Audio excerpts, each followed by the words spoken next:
time for the Gore N More podcast. Gonna have a good time. Gonna have a good time. Yeah, we're gonna have a good time. We're going on now. A ball break, walking hand in hand in the moonlight. We'll be the sweet soul there. I swear we'll never part. We're going on now. A ball break, running in the sand, feeling alright. And what's up, everybody, and welcome to the Gore N More podcast. This is your host with the motherfucking most, TJ Bowser, and joining me today is Lee Chad. What's up, bitches? Big Johnny D, the Fluff Master Supreme. What's going on, Gorehounds? And here to protect and serve the return of Officer Bob. I think he's having audio issues. Wait and see. Oh. He just leaves. He just leaves. Well, he was mouthing and nothing was coming out. So I don't know why I come on so late. Hi, everybody. Jesus. there you go. Why do you come so late? I don't know about that. It's a build-up. What can I say?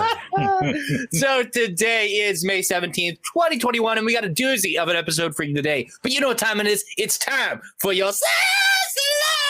Big Johnny D, what did you do, buddy? Oh, man, what did I do? I did the homeowner bullshit as of yesterday, and I did some excavating and some shrubbery removal. Shrubbery.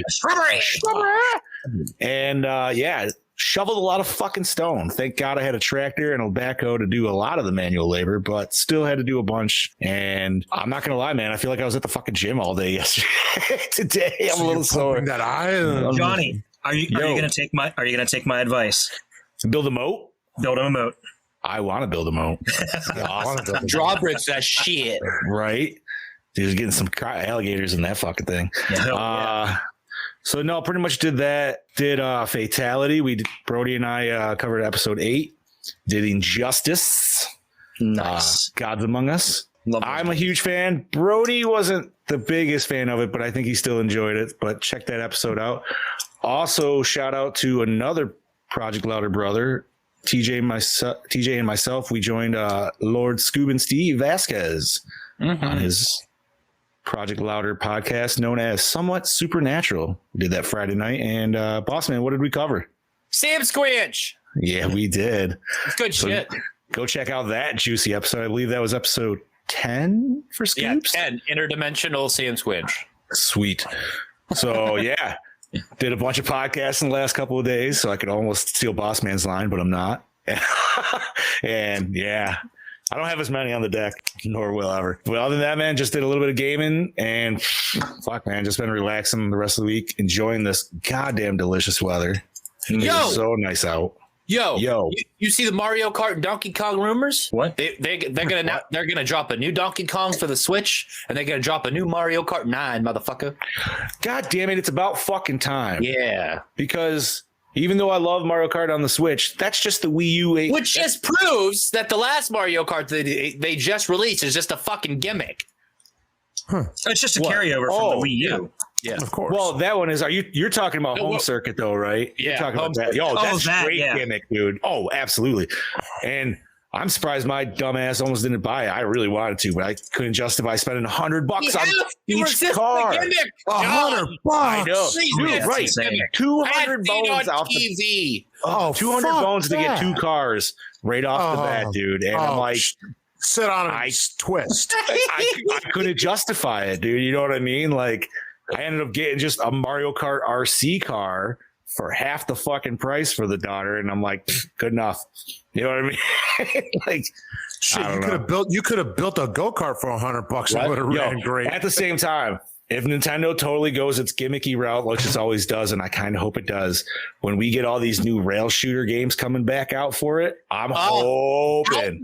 I just want to say, Linus Tech Tips teases a new light gun that works with LCD panels the same week that they dropped the House of the Dead remake trailer. That's all I've got to say, baby. Nice. Light guns are upon us. Nice. So that's what I'm hoping for.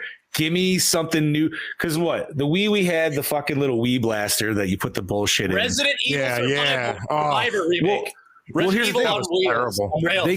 They can already do it though, because the Switch, which I think most of us have. We're not using that fucking real time. I do not have the Switch. No. Listen.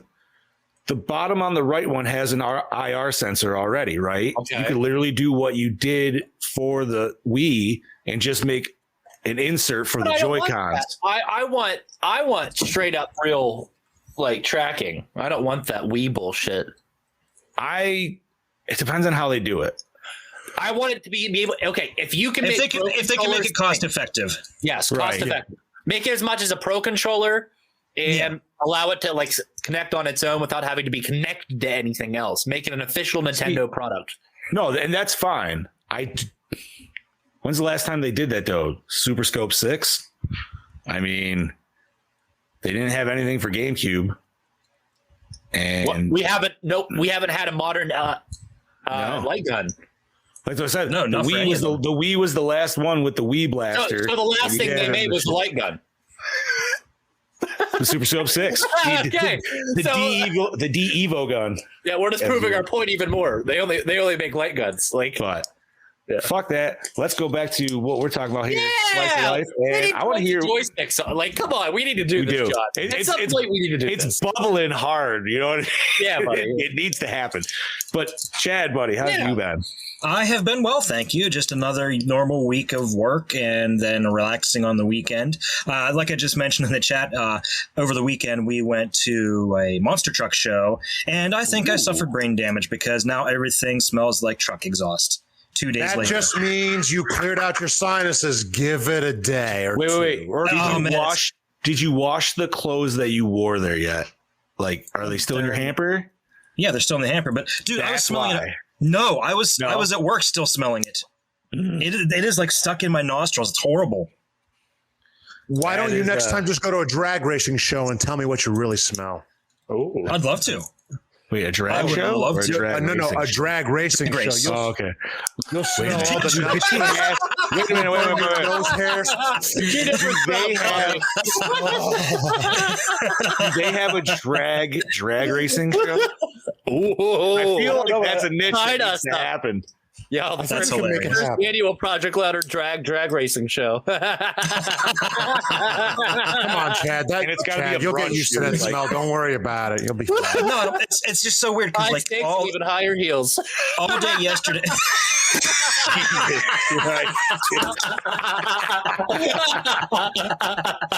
Perfect. TJ, you can leave. You can leave on a high note now. That's it, everybody. That's it. Oh shit! Now I completely forgot where I was going. But yeah, all I can smell is car exhaust. Oh god, that's so funny. Fuck, dude. Somebody write that down. TJ, write it down now while you know. Yeah, that's gold. It's recorded. It's good. That's gold, Jerry. That's gold. Right? Oh my god. Okay, so getting back on track. But no, like Johnny, you couldn't even just as much as you blew your nose, it was still just there. It's still there right now. I've blown my nose several times. It's there for a while. You've blown it. It just won't go away. Sometimes it happens, dude. Sometimes. After 4 hours, you got to call a doctor. No, you don't. No, you don't. They suggested. Continuing on, Chad. No, like Johnny, I was doing a little bit of gaming over the weekend. I started playing Dying Light, which is a pretty fun game. Yeah. That is the parkour one, right? Yeah. Okay. Which I wasn't sure if I was going to like that, but it actually really is cool. It's a lot like parkour. A bit of a parkour. That's right. Parkour. Yeah, let's just move on. Bobby, how was your week, buddy?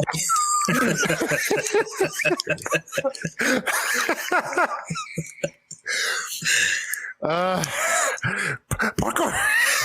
Bobby's feeling a little verklempt right now. I think he missed us last week. Yep. You did. I did. I did. But no, my weekend was good. I was buying way more horror shit once again. I sent some pictures in the chat before of some of the updates that I have. One of the updates being the old McFarlane Leatherface 18-inch that took forever to find, and this is actually a mint. Like, there's one crease. I'm not surprised, but it's the most mint I've ever seen one of them in person. So I was like, take my money and walk away with the card, and I'll get it back another day. So, but other than that, it was just chill. I was working yesterday, so it was a tiring day. But other than buying shit and keep buying shit, now working on a couple of other things for cosplays and shit. I got a few shoots in June coming up. So I got a few things trying to get done and then try to get started on a few things, but just keeping busy. It's been busy. May, I hate the month of May. It's way too busy. That's all I'm going to say. I hate the month of May to the passion. But it's going to be May. Fuck May. I think my internet's stroking. I think my internet's stroking out because like everybody's picture is frozen except for mine. Yeah, you're red barred like a motherfucker, buddy. So, my weekend was good. It was chill, rearranging, working, all that good stuff. So I have no complaints. So, but now certain things are done. Now I can be at peace a little bit and try to chill out a little more while I move on to some other projects. Boss man, how about you? Well, as I say every week, guys, I did this, that, and everything else. No, I'm just kidding. Podcasts here, podcasts there, podcasts everywhere. You know, breaking hearts and podcast charts. Did Somewhat Supernatural, as Mr. Big Johnny D said, and it was fantastic. Catch that on projectlouder.net, your source for pop culture and so much more. Shameless plug right there, baby. So, yeah, I really didn't do much this week. Not a lot of movie news coming out other than that they finally dropped the Fast Times at Ridgemont High Blu-ray from Criterion, and the Howard the Duck 4K pre-order is up, baby. Boom, boom, boom. If you want to see Ducks getting it on, go do that now. But let's talk Tremors 2 Aftershocks from 1996. Let's get it on, baby. So, this week's film is Tremors 2 Aftershocks. Directed by S.S. Wilson, written by Brent Maddock and S.S. Wilson, produced by Nancy Roberts and Christopher DeFaria, starring Fred Ward as Earl Bassett, Christopher Garton as Grady Hoover, Helen Shaver as Dr. Kate Riley, credited as Kate White, Michael Gross as Bert Gummer, Marcello Tubert as Sir Carlos Ortega, Marco Hernandez as Julio, and Jose Rosario as Pedro. Music by Jay Ferguson. Cinematography by Virgil L. Harper. Edited by Bob Ducassi. Distributed by Universal Pictures. Released April 9th, 1996. Runtime of 97 minutos. Budget 4 million. Gross the fuck if we don't know. Oh, wait. Direct to video. So probably made a lot of money. Yeah, trailer. I'm back. And that was perfect timing. Yeah. Boom. Roll that beautiful beam footage, baby. Yeah. They lay dormant for years, waiting for the chance to appear once again. Now they're back, and they'll find you no matter where you try to hide. And only a team of dedicated professionals can stop them. We need someone, an expert, to eliminate these creatures, to go graboid hunting. This time, they're prepared. Preparing to fire.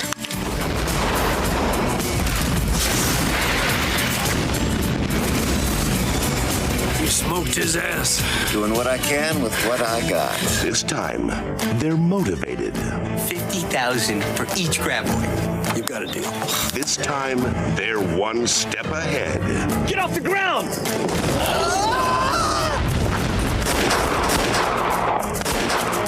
There's only one problem. This time, the worms have turned. Something's wrong with our worm, Earl. It's a whole new ball game. A whole new goddamn ball game. The worms changed somehow. Now we've got these things. This way! I am completely out of ammo. Hey, Richard Carr, the radio tower, how can they be so smart? We're like sitting ducks here. Come get me, you suckers! You hungry? If I can just get to your truck, I can grab some bombs. Tremors 2 Aftershocks. Starring Fred Ward, Michael Gross, Christopher Garton, and Helen Shaver. Damn worms never cut you any slack.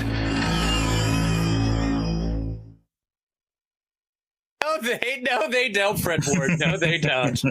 What's up, guys? Welcome back. So, yeah, that was a pretty cool trailer, huh? Not bad. Not bad at all. Yeah, you know, I'm going to put this up there with like Jaws 2 on the level of sequel quality. It's good stuff. Oh yeah, I was ashamed when I learned that it was direct to video. I'm like, I thought this would have been pretty successful. You know, it kind of plays on it too. Whenever they, the new guy Grady, he mentions that that he's not that guy. Kind of says a reference to he knows he's not Kevin Bacon, but at least I'm trying. Yeah, and he references that within his dialogue there. Whenever he says I'm not the same guy, and I think he does a good job. I think that the dialogue between Mr. Bassett and Hoover is just fantastic. I mean, it's not no Bacon, but like no, it's pretty good. It's like maybe like a Baconator Jr. A Baconator Jr. So I don't know why, and it might just be to me, but this dude feels like he was like almost like trying to be Chris O'Donnell in the mid 90s or something. I don't know maybe because he kind of looked like it a little bit too.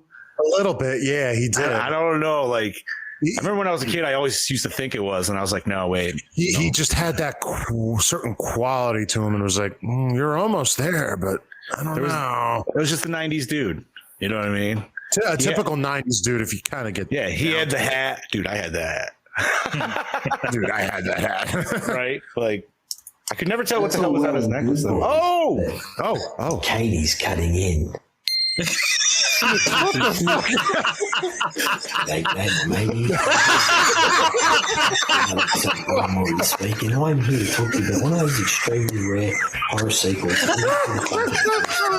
It's extremely entertaining and doesn't take itself too damn serious, and that is Tremors 2. Now, let me start off by saying, Mr. John, fantastic fucking pick this week, mate. It was actually really cool to go back and revisit this film because I couldn't remember diddly squat about this film. And it was kind of cool going back in blindfolded after all these years to suss it out, especially having been a huge fan of the first one. And I'll tell you what, this film is highly entertaining in that sense. I mean, welcome to our new segment, buddy. We've been working on this for weeks. It just goes to show you don't need the old Baconator to make a really great film. Yes, he was good in the first film, but this film that proves that theory, you know. They do introduce a new character in a sense, and I was a bit iffy about him, humming and hawing, but by the end of the film, you sort of tolerate his bullshit, and you're like, yeah, he's okay. Sorry if you can hear these fuckwits next door. Unfortunately, they don't fucking sleep. They're like vampires. So I do like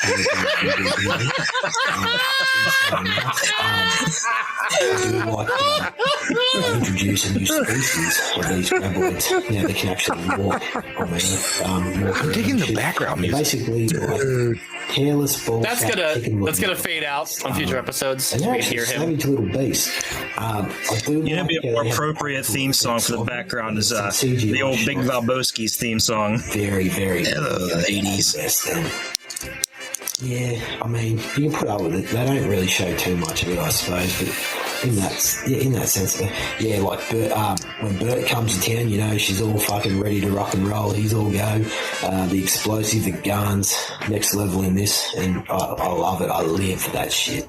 And it was kind of cool how they had to come up with interesting ways to kill that. Not only kill these things, but they get more money if they capture them alive. So it was actually interesting to see how they try and play that out. So, yeah, very, very fun sequel. So that leads me to giving it a Gore N More score, and that would be a solid 3.8. Like I said, very, very fun sequel. It's actually a really highly underrated sequel in that sense. But yeah, in saying that, this is your DKB signing out. I hope you're having a great day or night. And I shall catch you boys next week. So, cheers. It's a fucking neon light. All right, after all of that, what do you guys think of the new segment? That was great. Kane's cutting in. Love it. Cutting in. And it will always be to interrupt you guys. It will always be played to interrupt one of you That's guys. That's fine. I love that. How about that right there? No, him popping in like that be a show, and then him ending with that song. That's a show. That's a 30-second show. That's almost like the song that they play when they want to kick somebody off. Hey, stage. speaking of shows, episode 3 of The Machine Shop is up. Oh, yes, it is. Yeah, My other show is up. Please go check it out. been trying to it's going to advertise it. And we've had our daily dose of the C word. As you can tell. Oh, fuck it, eh? Thank you, Brody. That's so funny. Holy shit. Well, I was really hoping to take a picture of this one guy, by the way, that was at the Monster Truck Show. I swear to God, it was the American Brody Kane. Heather, the same place Really? I got the pussy Looks palette. just like him. No shit. That's awesome. Yeah, All right. yin and yang, motherfucker. But I don't know whose sign I want more, yours or Brody's. Right? Hey, John, Yeah, buddy. why don't you give me a sign and read the plot rundown, baby? Boom. I can do that, sir. They're back. The giant underground creatures that terrorize a desert town in Tremors are now plowing their way through Mexican oil fields, gobbling up everything and everyone around it. God damn it. Everyone around, and only one man can stop them. In the style of its predecessor, this comedy sci-fi creature feature reunites Fred Ward as the down-on-his-luck Earl Bassett and Michael Gross as gung-ho survivalist Burt Gummer. Fucking goddamn it. Hell yeah. We have an official Burt Gummer Day now. That's how great this character has become. Two desert desperados who take on the task of destroying the monsters. Partner with them is Grady Hoover, a young guy in the need of kicks, cash, and career change, and Kate Riley, a sexy and intrepid scientist who has seen it all.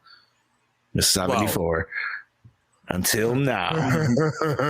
Together they devise an ingenious plan for tracking and killing the creatures.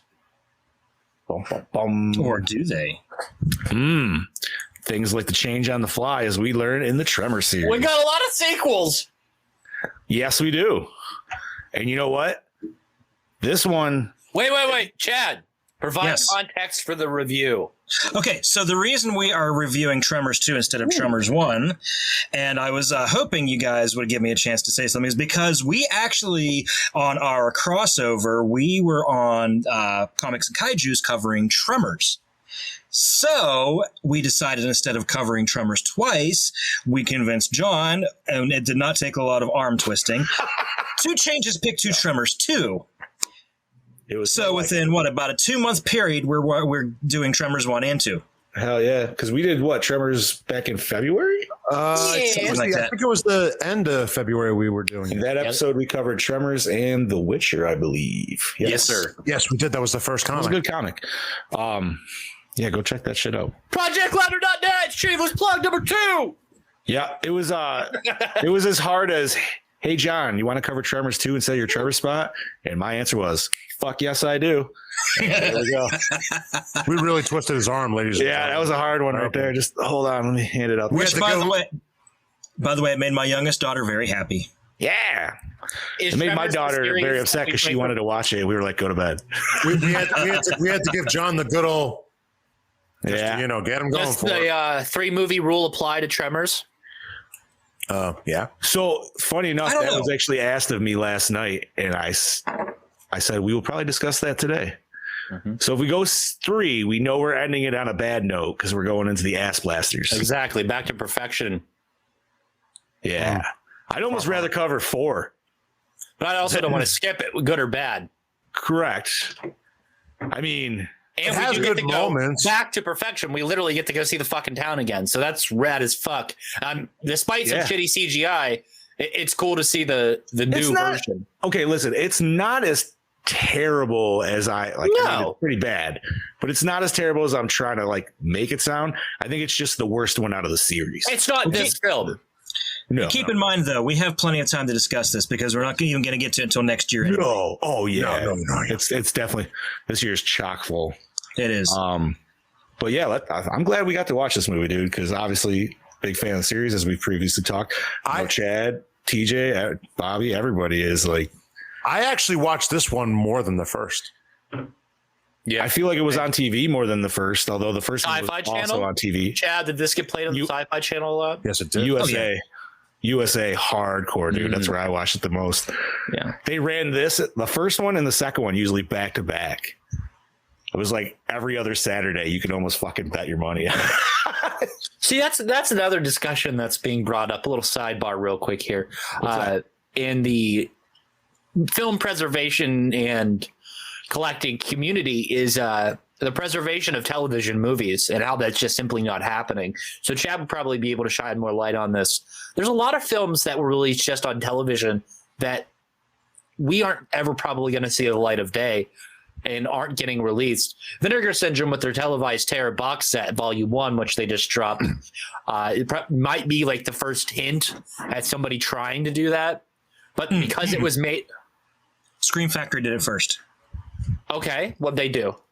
I think it was called Televised Terrors, something like that. So they took the S away for Vinegar Syndrome. It's something close to that. I don't remember exactly what it's called. And I actually think that one of the movies were the same for Vinegar Syndrome's release as the Scream Factory one. Probably. Fuck. I just know that people are bitching about the artwork for Televised Terror, and I'm right there with you people. So whoever's running Vincent right now, change that shit up. There's a guy named Corey Kaufman that does really good artwork. So you could probably hit him up and he can do a lot better than the fucking bullshit that you're giving us right now. I will not buy that because of the artwork. I will not spend the money. Okay, so moving on. Chad? Not bad, huh? Yeah. Yeah, I'll show you guys later. All right. I'll take your word for it. Unless we got any more discussions, I'm interested to see what Chad's got behind them curtains. Yeah, I would be delighted. This is the one movie I want to hear what is behind the scenes. I'll give you what I found. I mean, it's not right. Excessive. I just think it would be like super chunky. But yeah, it's not as in depth as like The Shining because it's not The Shining. Right. Obviously.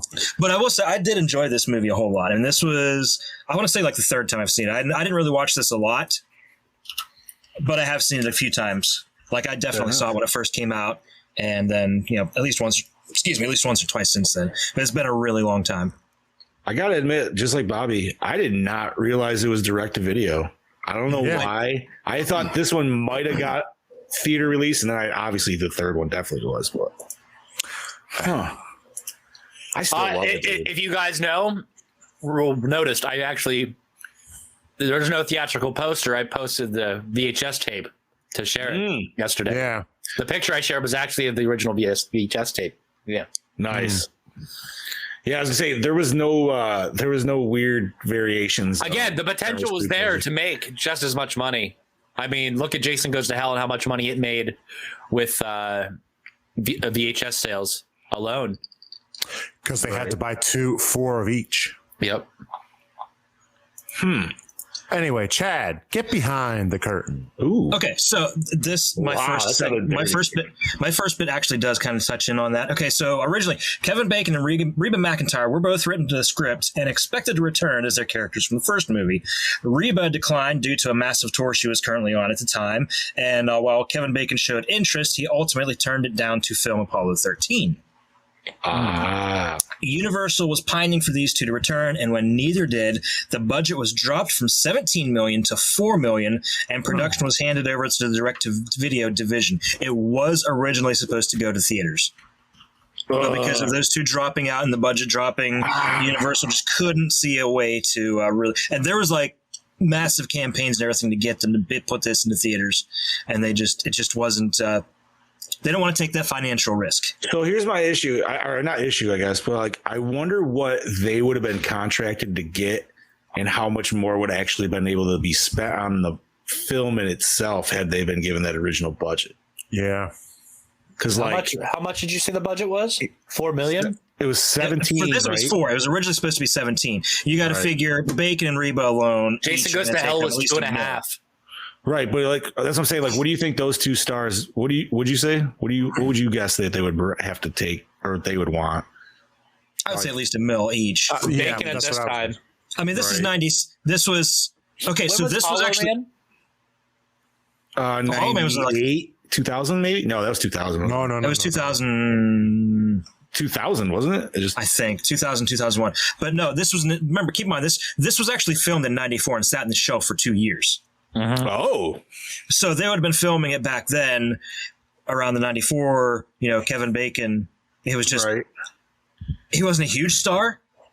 No. He was becoming a bigger star. Right. He wasn't as crispy. But Reba was a name. Reba was Reba's a huge name. Right. Yeah, because of her music career. Right. So, Still, but I mean, what could have been, I guess. I wonder. Honestly, I don't think we would have got the writing, and I could be completely wrong, but I don't think we would have got the writing that turned Bert into the character that we all know and love today. I think you're probably right. I think you're right about that. Yeah.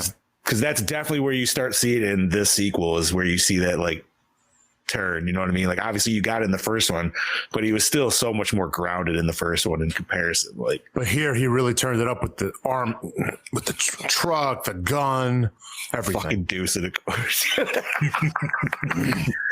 I love every time that scene rolls in where he's just burrowing, dude, and it's just the smoke pipes are just like, so much gas. What else we got, brother?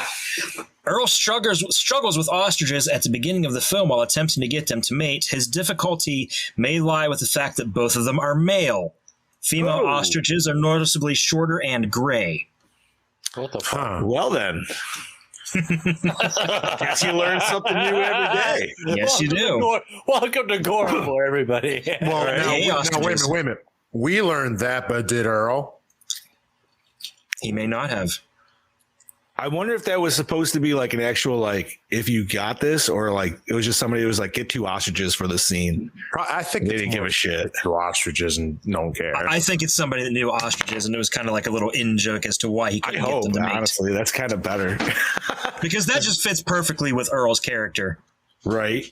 He gets the short end of the stick. Exactly. Again.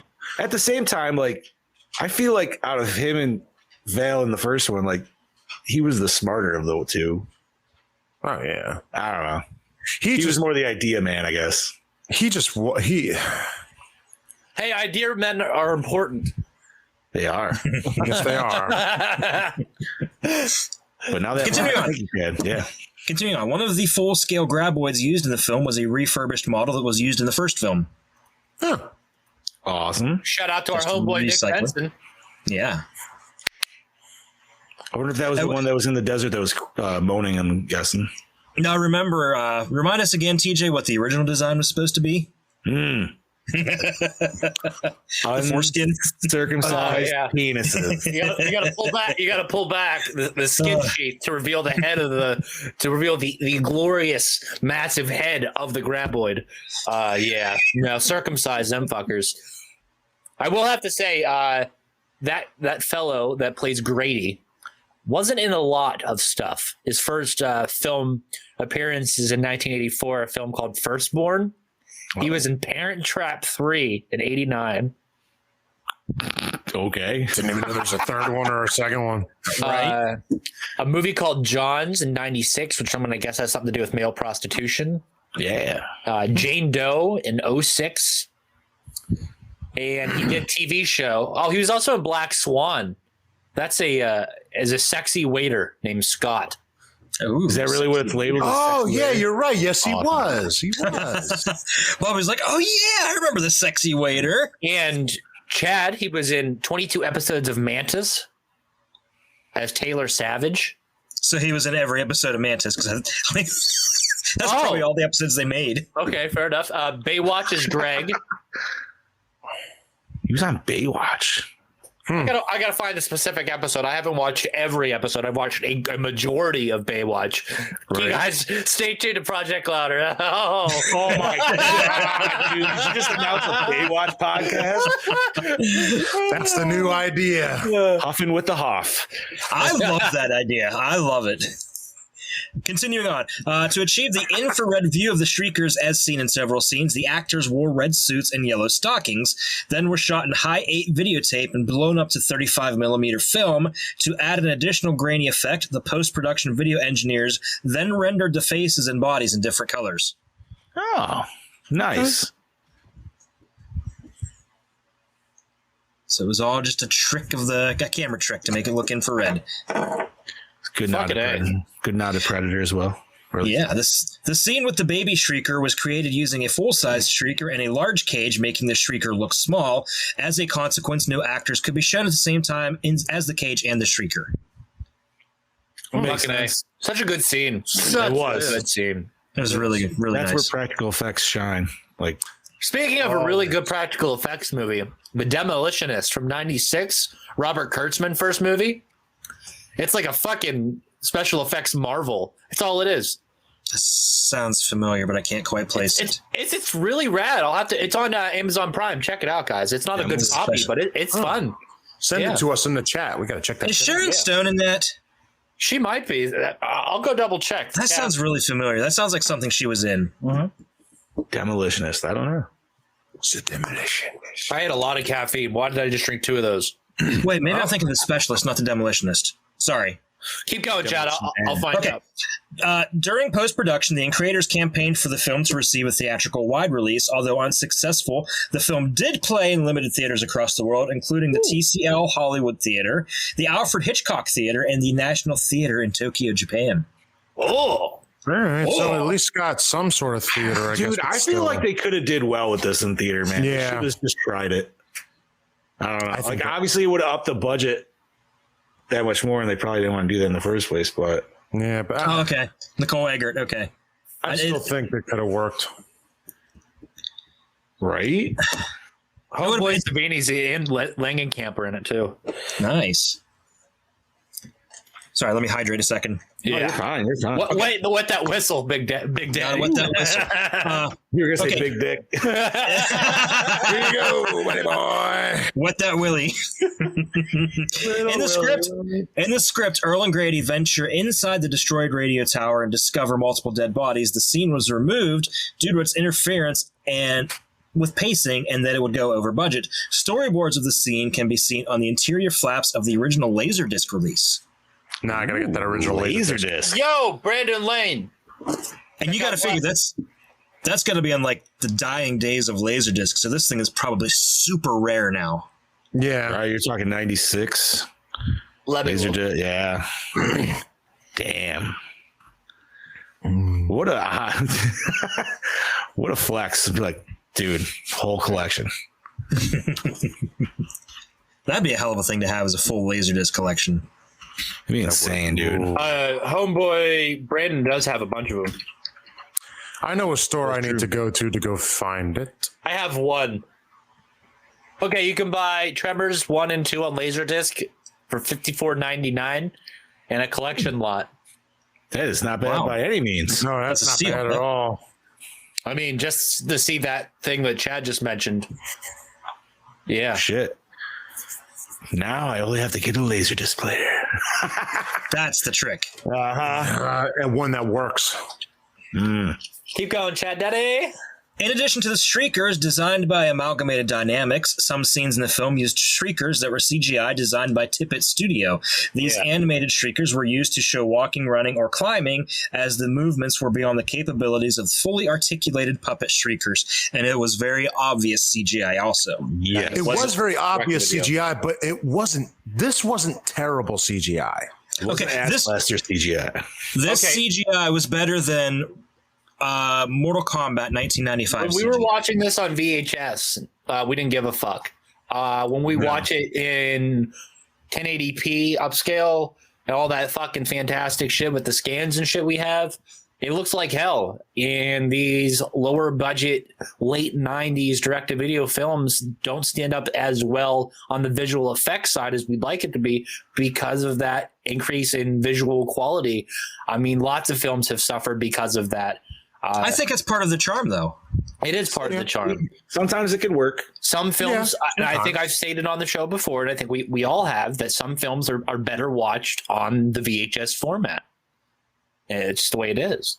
Yeah. Dude, speaking of VHS going nuts, Cameron's been going. That kid's on a tear. He's going broke before he leaves. He would not want to see my garage then. I've got boxes and boxes of old VHS just sitting out there. See, probably no good anymore. We might have said this on the episode, but when like Event Horizon would be one to watch on VHS. Oh yes. Yeah. You know what I mean? Like that would be the money right there. Although that's still great in 4K. Yeah. And the CGI wasn't awful.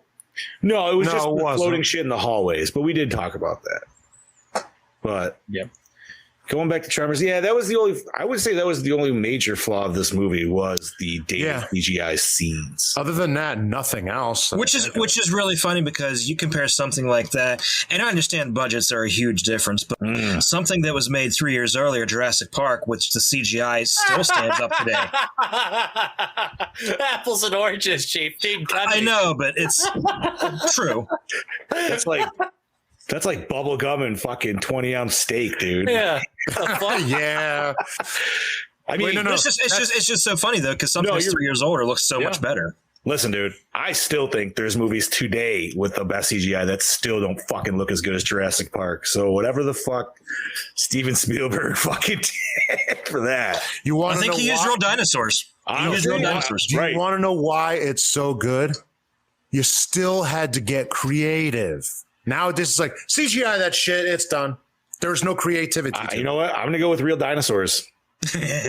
Well, hey, nobody said creativity. If anybody could do it, it's Spielberg. If anybody could afford it, it's him. I mean, he did Temple of Doom. But just remember, they even had a full-size T-Rex animatronic too. That's right. Which broke down constantly. I'm going to see a bunch of those next week, actually, at some drive-through dinosaur event. We're taking our kids. All right. That's the tits. Hell yeah. Hey, the Reptile Expo's next weekend. Yes, it is. Ooh, reptile. Very nice. Reptile. All right.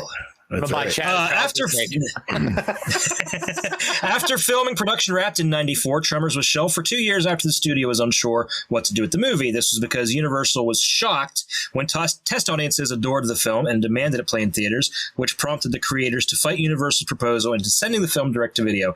After 2 years of trying to secure a wide theatrical release and failing, Universal finally released film in April of 96, exactly 2 years after filming had finished. Thank you, test audiences. You know what? I like you guys because we've had issues with test audiences before for fucking us. Event Horizon. Yeah. Listen, there are times where test audiences are your best friends, and there are times where they are cunts. But the fact that sorry, no, we're over the limit. We're done, Bobby. We're done. Cancel me. We're canceled. Me. Ripped.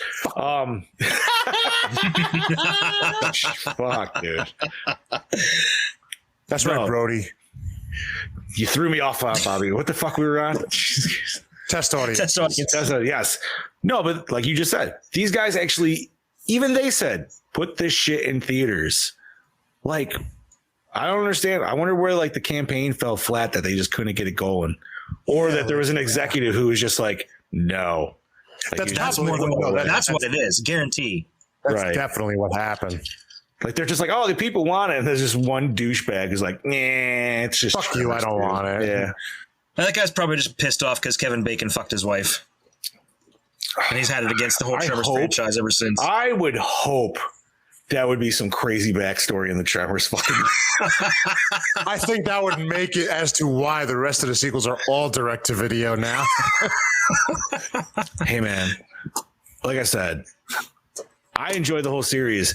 Well, I think 5 picks it up again pretty well. Yeah, I agree with that. You've got graboids. I gave up with 3, but I'm gonna give it another chance and pick it up. I was saying, you have the whole disc set now. You have no reason because not I know. It's just one of those things where it has to be the right time with the kids. It's gonna be one. I feel like when you watch that, the kids would love it. No, they will. Especially because they're just going to hear Ass Blaster the whole time, and they're just going to. Oh God, they're going to love that. Listen, Harper's going to be giggling the whole movie. The best line from that movie: "Ooh, let's call him Ass Blaster." Sounds like a porno film. Yep. And I think it is. Yes, my wife is correct. 3 was shit, but no, it's shit, but it's just the shittiest out of the series. Yeah. Well, like we said. Anyways, any more notes there, Chadwick? Yes. Earl points to a Playboy centerfold on his wall and says that it was Miss October of 74. The real Miss October 74 was Esther Cordet, a brown-haired Panamanian, in contrast to the blonde Helen Shaver, who in the film is supposed to be the woman in the photo. The actual centerfold scene in the film is of Miss September of 1970, Debbie Ellison. Oh. Which, kudos to her. I've had a Playmate on before. Yeah. Oh, yes, he has. I just never. It's just Patreon exclusive content. Ah. Yeah, it's my interview with Sandy Johnson. Nice. I can't remember what year she was. 70 something. I think it was 70. I do not have any. I don't have any info tank on any of that. Oh, you don't. I think 77. I thought you would just look to your left in your giant nudie bag collection and be like, yes, there it is. Right there it is. Let me reference it real quick. Yeah, Chad, anything else? Yeah, no. Amalgamated Dynamics was faced with a challenge different from the first film. In Tremors, the Graboids spend most of their time underground, and a prop was not needed. In this film, the Shriekers spend all their time above ground, and there are always more Shriekers than Graboids, thus the need for more props. The Shrieker props used in the film include 2 fully articulated full-scale Shriekers, 3 handheld puppet versions of the Shriekers, and 3 unjointed, non-articulated rubber Shrieker dummies. The fully articulated full-scale Shriekers required 16 puppeteers to operate, while the rubber Shriekers, not requiring puppeteers, were used in scenes where a Shrieker was needed to be dropped, shot, or exploded. That makes sense. Real quick, Sandy Johnson, June 74. Quote. Thank you, buddy. Thank you for that. You're There's welcome. your Bobby and Monet pornography tip of the week. Not to be confused. Look it up. Not to be confused with her husband, Harry Johnson. Yeah. No, he was in Harry and the cousin Hendersons. Magic Johnson. He was in Playgirl of April 74. Boom. On the wall of Earl's home, we see that he and Val did end up in both People and National Geographic magazine, among others. Also, the photo used for People is the one that Rhonda took of Val and Earl at the end of the movie. In the first movie, they both discuss about how they'll make it to the cover of People magazine or National Geographic. And they ended up on both. That's awesome. Yes, they did. I wish we saw that Nike commercial that Grady was talking about. Yeah, that would have been cool. But Reebok.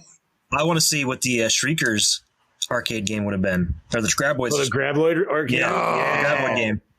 When I saw that first time in this movie, I'm like, do they have that at arcades? Well, actually, that lucky. that wouldn't exist. Twitter would find out that Earl didn't get any of the money, and they would be canceled. Nowadays, yes. Yes. That would be one of the times where something like that could be justified. There you go. Bingo. Earl deserved that money. Earl Bassett. He does. Hashtag justice for Earl. Yeah. I mean, he wins out at the end of this one, though. You know. Not. Okay, there is a We thing don't that know. No, We yes, don't we do. know. You blew up our refinery. Nope. Apparently, what happened was literally there was people asking questions about this movie. There is an answer. They got they didn't get the full amount, but they each got like a decent amount of money. Like they made sure. Yeah, I'm sure they would have to pay a little bit back to. That's the full amount was. But they each like had 800. The full amount was 800,000. Right, because they counted each the had 300,000 a piece, but that wasn't even the ones that. No, oh my god, it wasn't. The actual count that they were owed was 1.4 million. Really? That's also, you're right. That's all 3 of them, right? Like, Yeah. okay, nice. Fuck yeah, dude. That's some payout right there. All right, So let's move along. 2 designs were created for the Shriekers, the one used in this film, and the other was recycled for another film. TJ, can you guess what that film was? I think we talked about this before. Starship Troopers? Starship Troopers. Yeah. They were recycled for the bugs in Starship Troopers. Effects artist Phil Tippett helmed the effects works for both films at the same time. If you watch Starship Troopers closely, the bugs have mandibles identical to the Graboids from Tremors. Yep. Yes, they do. Although, god damn, that is such more of a gory movie. So you want to watch a good Phil Tippett CGI? Go watch it whenever they have proper money. You want to watch a bad one? There you go. Wait, no, that's 99, isn't it? 97? 97. Yeah, 97. A year It's after. right in front of me. Okay, yeah. So there's the contrast in work right there. And once you said budget, too. Yeah. Again, it's all how much money they had. It's all relative. Yep. Was that also released by Universal Pictures? Ooh. I think. I want to say yes. Probably. Yeah. Okay. And finally, The scene where Burt fights the Shrieker horde as they ambush his truck was actually scripted and shot, but cut from the final film. The director, S.S. Wilson, doubled his gummer for stunt sequences and jumped through the truck's windshield for a scene. However, the scene was ultimately deleted when the producers felt they couldn't get the CGI Shriekers to look convincing enough against the nighttime background. I'm kind of happy they left it out. I like the slightly more ambiguous ambiguity of what happened really in the scene, because I've always kind of felt that Burt embellished the story a little bit. Yes. Well, not only that, in the third one, we got that night sequence of Shriekers, and they didn't look good in general. So that was the series. That was the series. No, that was Tremors 3. I think they also had that in the series, though. So then they probably did both, but they didn't. They didn't look good at night. No. So now that you say that, I'm like, I'm happy that's not in there, because although I want to see it, I do, but I'm happy it's not in the film. That was the one where he uses all the night, or he's in the night vision goggles. Yeah, and he's got the 50 caliber guns on each side. He's just laughing as he's doing it. It is 3, isn't it? I want to say they also did that in the series too, though, but you're right. It's the opening scene for 3. Yes, it is. Which was weird because that was like the last time we saw Shriekers until Shrieker Island. So is the series even worth watching? Mm-hmm. No. I never finished it. I did. I have them all on VHS. I taped them. Wasn't there only like 12 episodes? Yeah, that's why I taped them. I was gonna say it wasn't. Yeah, I'll have to look for it. I mean, I remember when it came out as a kid. We had to go to something for my brother at his high school. I taped it because I'm like, I'm missing my show. Thanks, Tom. Fucking make me tape this bullshit. Was it prior to 3? That's where I get confused, because I feel like. Yeah, it was right, after, because he's got the white graboids in that series too that continues into right. Okay, the whole Ahab white whale bullshit. Yes, he's good old Ahab. All right, onward, gentlemen. That is the last of the behind the scenes. Damn. All right, gentlemen. Big questions. If you had the budget of the Mexican army, what would you get? 2 army trucks and everything that Burt had and more. I want. Actually, you know what I want? Let me refine this question. No, wait. Okay. I want an army truck like Burt had. Another army truck with a 50 caliber machine gun on the back. Just go out there with the Shriekers and just go all day. I was going to say, I could refine it to what would be the one thing that you would want that you could get from them that you would want for your personal. Because remember, he had that bazooka. Yeah. A bazooka. I mean, I'm not gonna lie. If I'm gonna go nuts, dude, if I could actually ask anything, I'm just gonna be like tank. Oh, tank! Give me a tank. I don't know if it would happen.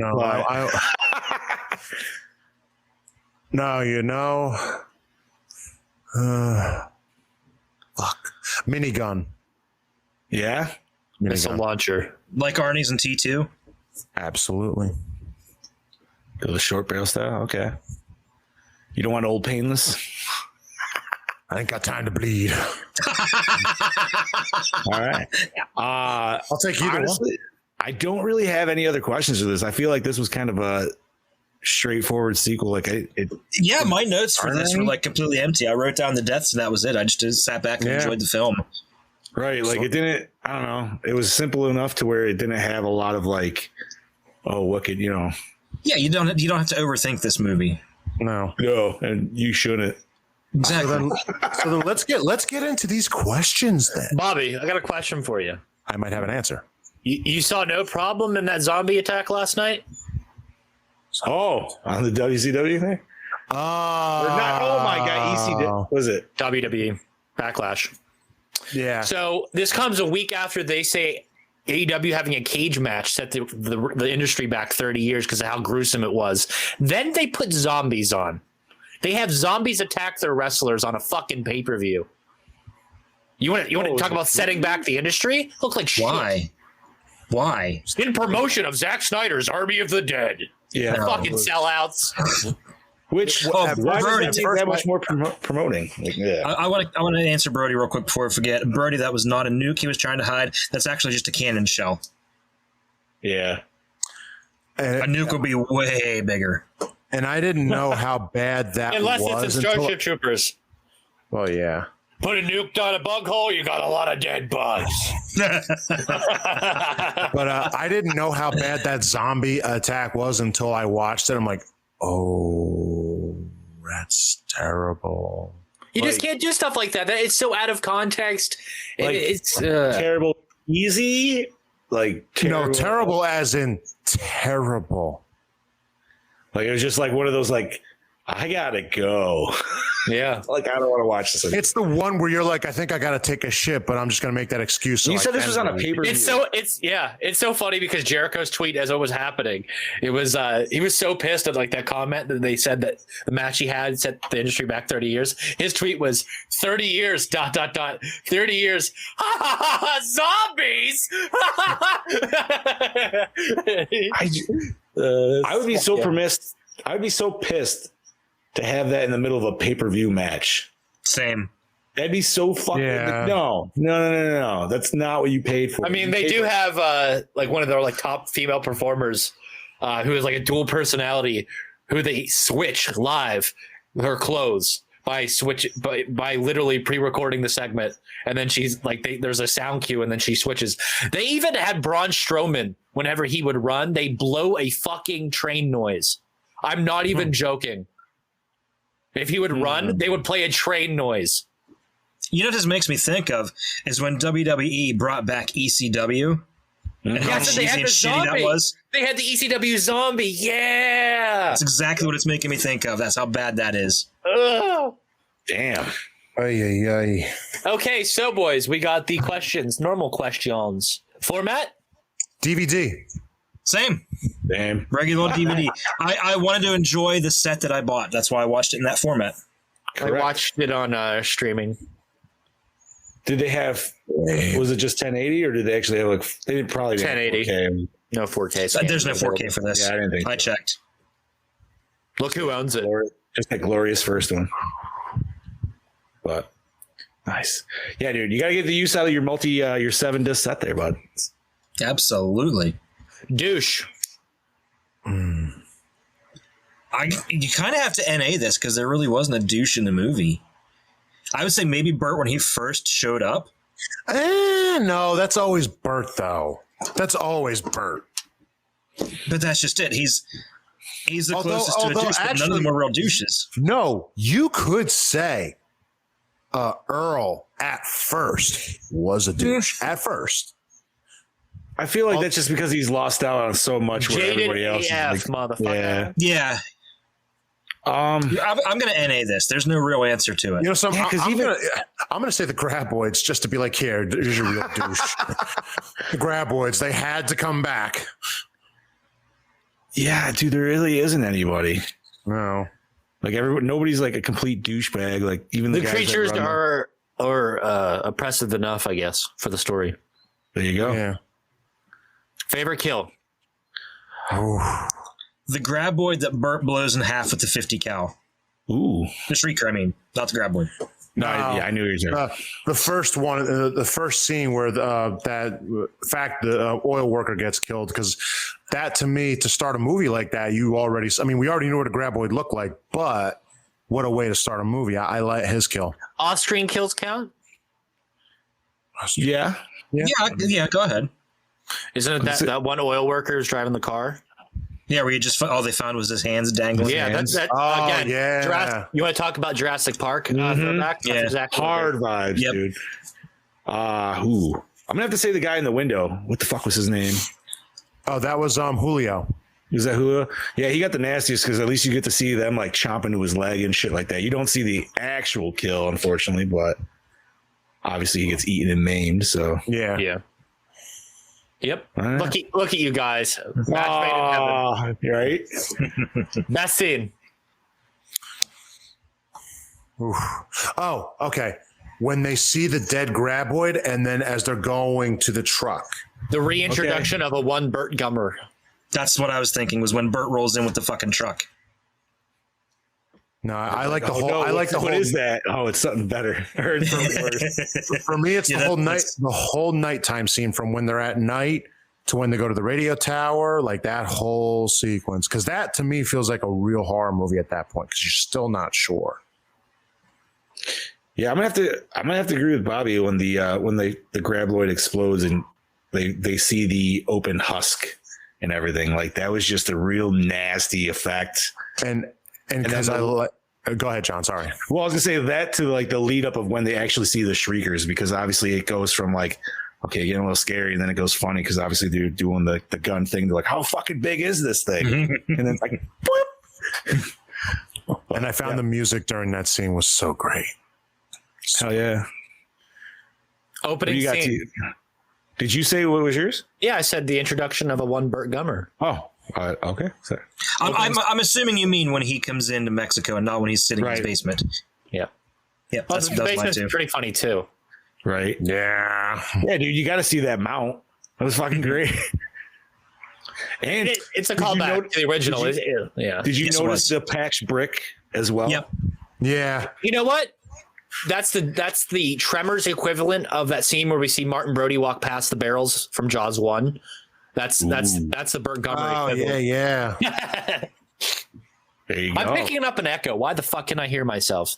Oh, we hear you just fine. No, it's coming from one of you guys. It's coming through your speakers, or it's too loud through the headphones. So, did the opening scene hook you in? Absolutely. Yeah. Mm-hmm. It brought you right back. Because this was 5 years after the first movie? So yeah. 6. Technically, it was 90. Yeah. So technically 4 if you consider when they made it. Yeah. Right. But when they got it. They wasted no time bringing the graboids in. Yep.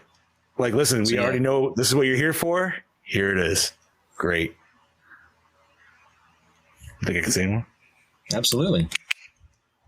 Yeah, it's good. Best hits, hottest girl. I think we both can agree that Shaver and Bassett. Yeah.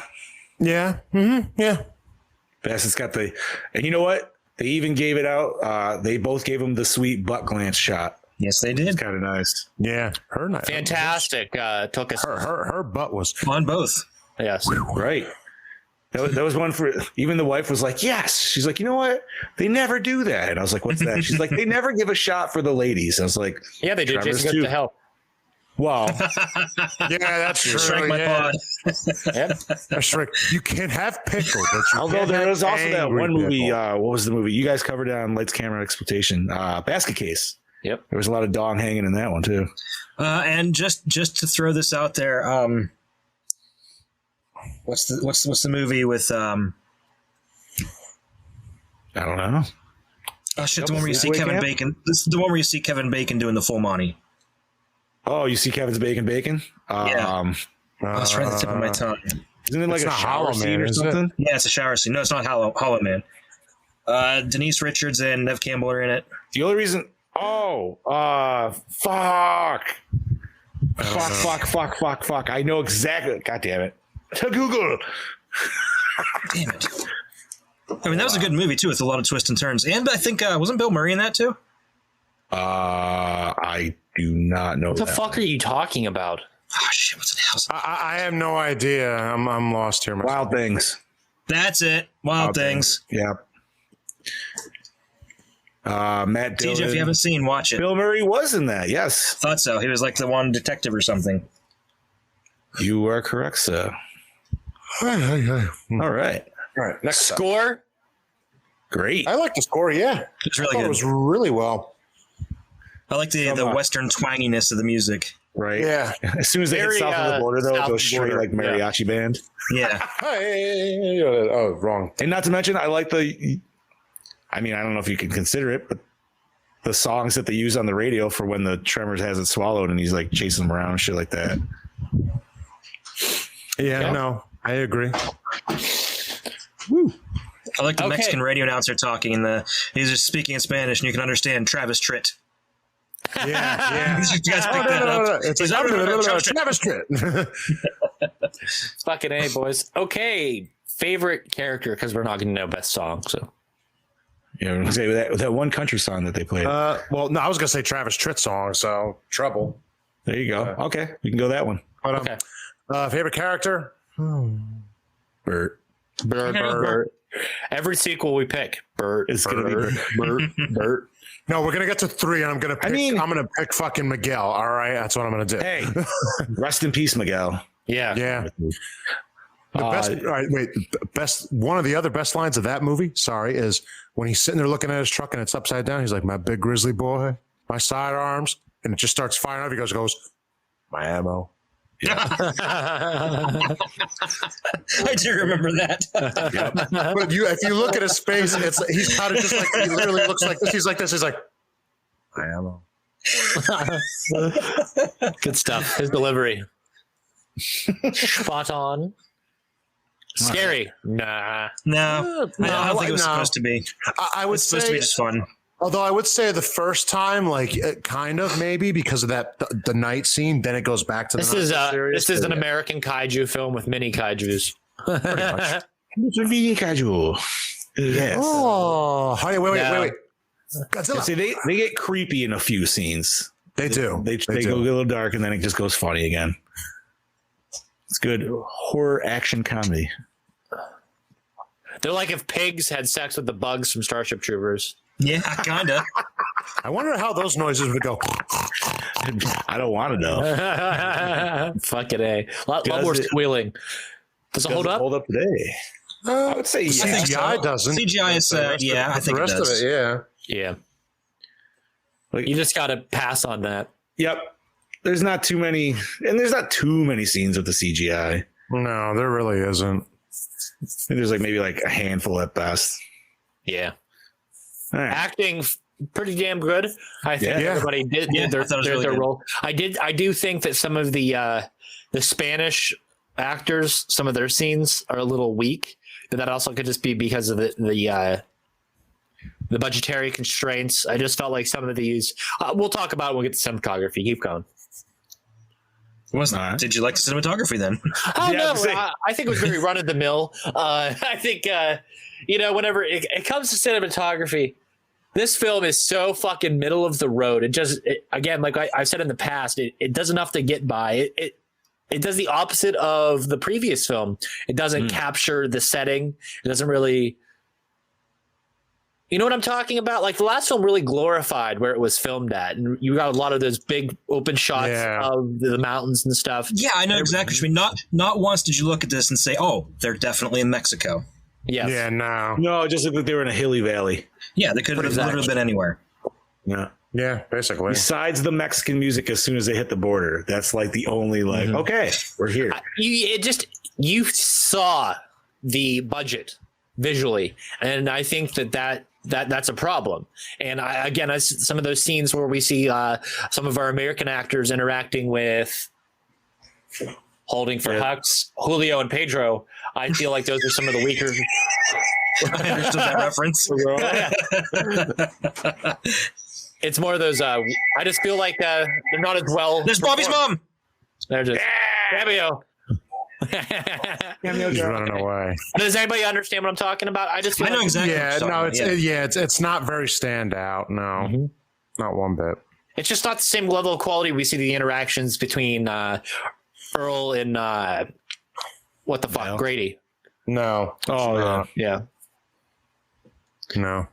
I was gonna say, besides the animatronics, probably the most expensive other shot would have been when the truck was getting pulled backward, and they did that whole scene. Yeah. Was the next film funded by the Sci-Fi Channel? Yes. Yes. 3 was. Okay. And then that's when I wish that was a ride. What? The truck being pulled. Yeah. Oh, that'd be fun as fuck, dude. That you get to get pulled at 60 miles an hour in a truck by a graboid. Do we need straps? I'm cool. I mean, if they do a full Tremors the ride where you deal with all the species of Tremors or graboids, that would be amazing. Why not? That could be when you sit to think about it, this film's actually a pretty low production film. Think of the settings and think of how oh yeah, dude. The sets are half built sets. Literally half built sets. Then the refinery, they worked a lot inside that refinery and then just got to blow it up at the end. It's when you sit back and look at it like we're doing right now in a grander view, it's actually kind of a small film. Oh, very. It really. Yeah. And how many times did they go through that same valley with that one where it's just a housing structure with like no roof on it. Oh yeah, quite a bit. And I think that's what really hinders you relating to the setting and really getting a connection to the setting, unlike the first film. Yeah. No, I totally agree with which that. is probably why they did the whole back to perfection thing, because losing that sense of isolation and losing that sense of urgency that this film did. You know what I'm talking about? Because the first film had them trapped, and they had the sense of urgency to escape. And this film is more of this is Earl's chance to prove himself. They could leave at any point type deal. I mean, give it or take, get into the car or not. But they still have this, let's blow up the fucking refinery type thing and get our money. You know what I'm talking about? Right. It's just the setting and the story just completely makes the tone of the film a little different. Like I said, dude, it's aliens. They nuked the site again. Yes, but they weren't trying to. That was they were just. And it wasn't even about trying to get the money at that point. That was just we got to stop these before they get out kind of situation. I do like sequels that use this approach though, where they take the ending from the first film and then they take one of the main characters and it's like, the happy ending you thought happened wasn't actually happy. This is run down. So this is a story of redemption. Yeah. This is the sequel. I like films that take this approach rather than any other approach because it's more realistic and it's a more grounded approach. And I think that maybe that's why I enjoy it, because it's a well told out story and it doesn't try to overcomplicate itself. No, it doesn't at all. It keeps it straight right off the bat. And I think that segues into the premise question. So, boys. Yeah, I like the premise. I do like the premise. Yes, great sequel. It takes what you know and it continues it forward. Mm-hmm. Yeah, it does. Gives you any way you slice it. Mm-hmm. Yep. And then opens the box of possibility of where they could go after the fact. Right in the shitter. Okay, boys, let's rate this. Recycle, rewind, or remake. I'm going to rewind for days. Yeah, rewind. This film hits hard in the nutsack with the nostalgia factor for me because I saw it a lot on television. And, of course, I believe I had the VHS at one point. So, again, I've rewatched the series 10 times over, and it's fantastic. It's definitely one of your go-to feel-good comedy horror franchises. It's very light on the horror. This is, again, for you guys, it's family friendly. Gore N More. This is diet horror at its finest. It's family friendly though. It's something you can sit down and enjoy with the kids. Now, surprisingly, the later in the series do kind of get a little darker. Yes. Oh yes. Like Shrieker Island definitely, I feel, was obviously heavy on the again. That's playing off the modern trends and the absolutely extreme or they're not effective today. Spiral. It's just films tend to rely on that in order to really make any sort of an impact in today's how do you want to say film environment, if there is anyone, because most of it's just green screen bullshit anyway. So you're talking movies. We're watching movies right now pre The Darkening. And then now we're 20 years after The Darkening, so or maybe 10 years. TJ, thanks for mentioning green screen. That just reminded me of that fucking meme I shared. The Matrix? A couple of days ago. The Matrix. Yes, I saw that. That has ruined that fucking scene. I couldn't agree with that, and I couldn't agree with that statement anymore. Oh, guys, okay, let's rate this. Big Johnny D, what's your score? I really wish I remembered Tremors 1, but I feel like I'm just going to have to give it a solid 4. Okay, Chad? I'm going to go with a 3.75. CGI held it back just a little. Bob? I'm going to be right behind Johnny. I'm going to say about a 3.8, so same as Brody. There you go. I am going to give it a 3.5. And that is a Gore N More score of 3.8. Very nice. I think that's actually Brody was dead on. Score for that. Right? Very fair. Sweet. And then next week. I'm excited for. We were just talking about it earlier, TJ. Is it Alien 3? Alien 3, baby. Yeah. Chad. Yes. You weren't in here, so you weren't purview to the conversation. The other day, I smoked a bunch, and I was talking to Nick and Brody about the next season of LCE, and I convinced myself that I said David Lynch and not Fincher on the last episode. Close enough. Not even remotely close. Could you imagine a Lynchian Alien 3? Oh, wow. That would be... That'd be awesome. Wow. Oh, fucking A. But yeah, that was our review of Tremors 2. Aftershocks. Can you feel it, baby? I sure can. That was a good, Absolutely. fucking That was a film. great one. That was a good review. Next week we do have Alien 3. We will be doing the long cut. The what is it called? It's just I think it's called the... Is it the extended cut or the producer's cut? I don't remember exactly, but one or the other. Chad Daddy will do his research sometime this week, so we'll know more. Absolutely. We'll be prepped for next episode. It'll be a good time. Fincher, not Lynch. That's going to be a shirt. Fucking A. So, friendly reminder that the Gore N More podcast is part of the Project Louder podcasting network, home to other great podcasts, such as Ghoulies Unflushed, the TJ Bowser Power Hour, Big Bag, Beetle Bros, Fatality, Mortal Kombat Retrospective, Lights, Camera, Exploitation, Wrestling Ruin, Rabbit Hole, and so much more. Head on over to projectlouder.net and listen. And, of course, available on anywhere you consume audio-only content. Thank you guys for tuning in on another episode of the Gore N More podcast. Is your host with the motherfucking most, TJ Bowser, the pod boss, signing out. This is your Chad Daddy, a.k.a. the Chad, signing off. Yeah. This is your Fluff Master Supreme, Big Johnny D saying, see you later, Gorehounds. This is your killing machine, Bobby Amone, saying, we'll kill you next week.